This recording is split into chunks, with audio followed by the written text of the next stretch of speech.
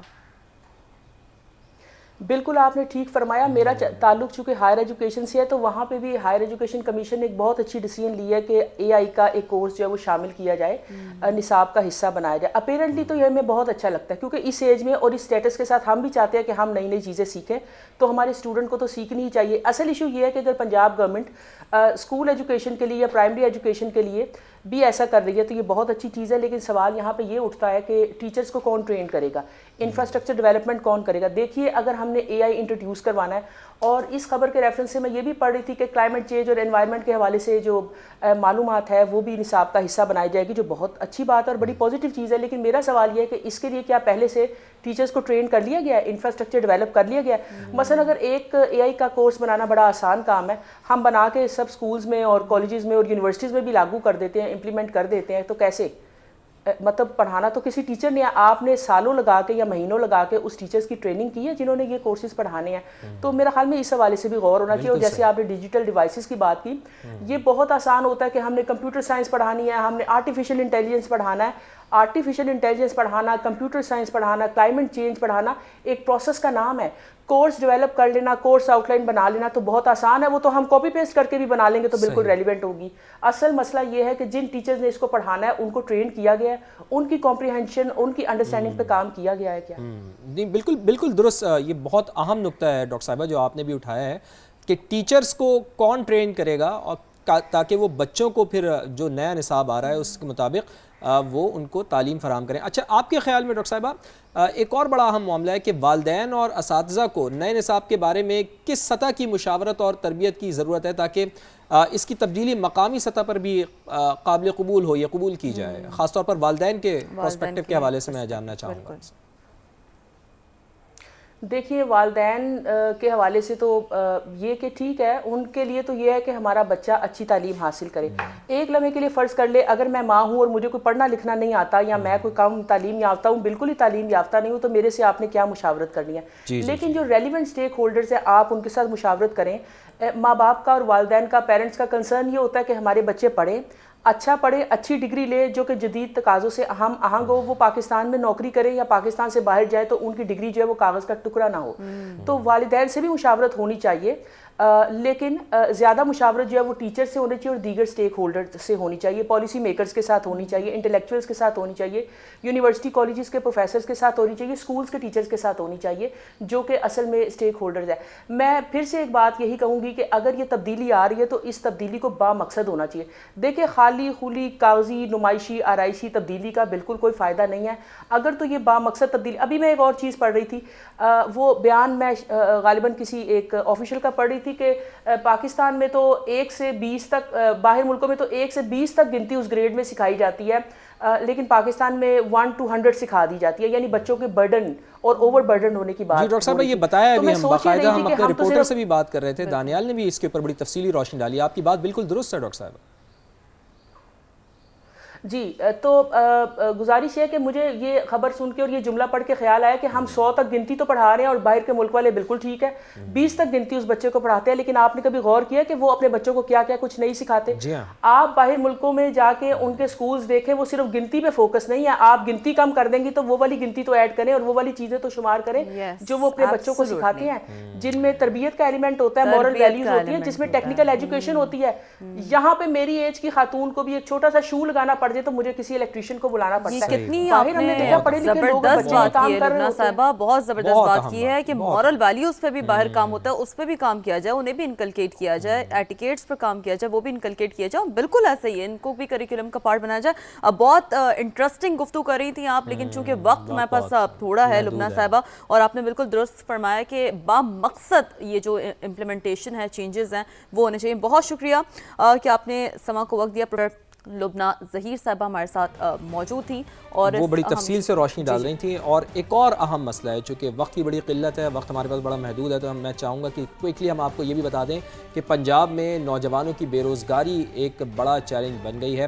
Working age group کے 35 لاکھ افراد بے روزگار ہیں. پنجاب حکومت نے روزگار کے فروغ کے لیے امپلائمنٹ فیسیلیٹیشن سینٹرز قائم کرنے کا فیصلہ بھی کر لیا ہے. اس بارے میں D G labour Punjab Kulsoom Haq کا کیا کہنا ہے, آئیے سنتے ہیں. زیادہ تر جو ہماری ورکنگ ایج پاپولیشن ہے وہ پنجاب میں ہی رہتی ہے, اور ہماری جو because we have a very young population, تو ورکنگ ایج جو پاپولیشن ہے وہ اراؤنڈ 35 لاکھس ہے according to the latest labour force survey. تو اس سلسلے میں ہم اب کوشش کر رہے ہیں کہ امپلائمنٹ جنریشن کے اوپر کام کریں, اور اس کے لیے ہمارا ایک آلریڈی ایک آن لائن پورٹل ہے جس کا نام ہے پنجاب جاب سینٹر, جس کے 70 کیوسکس ہیں آل اوور پنجاب, اور یہ ڈیجیٹل پلیٹ فارم ہے.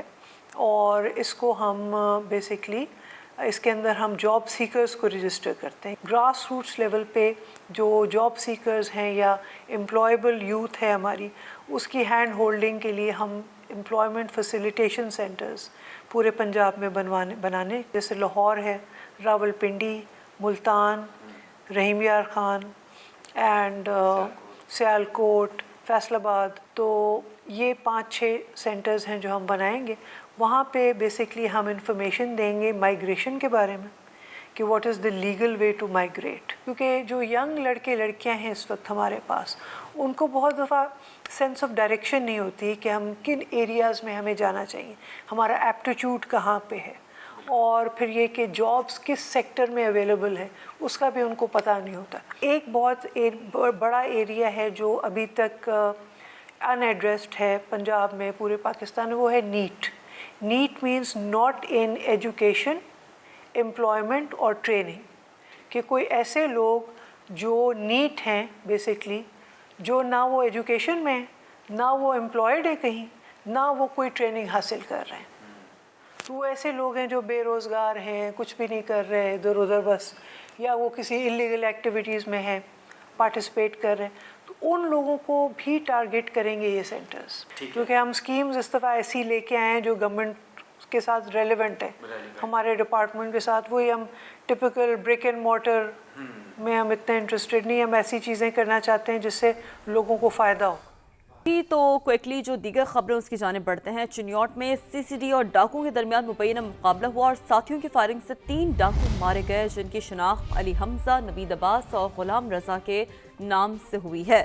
سی سی ڈی حکام کے مطابق ہلاک ملزمان شہری کے گھر واردات کر کے فرار ہو رہے تھے. بالکل, یہ بڑی اہم خبر ہے کہ سی سی ڈی کے حوالے سے چنیوٹ میں سی سی ڈی اور ڈاکوں کے درمیان مبینہ مقابلہ ہوا ہے. اس کے ساتھ ساتھ آپ کو یہ بھی بتا دیں کہ ناظرین, پانی کا مسئلہ بھی سنگین تر ہوتا جا رہا ہے. انڈس ریور اتھارٹی نے خطرے کی گھنٹی بھی بجا دی ہے. ارسا نے رواں سال خریف کی فصل کے لیے سندھ کو 29 اور پنجاب کو 31% کم پانی ملنے کا خدشہ ظاہر کر دیا ہے. بات کر لیتے ہیں قاضی حسن سے, معاملہ ہے کیا؟ جی قاضی بتائیے.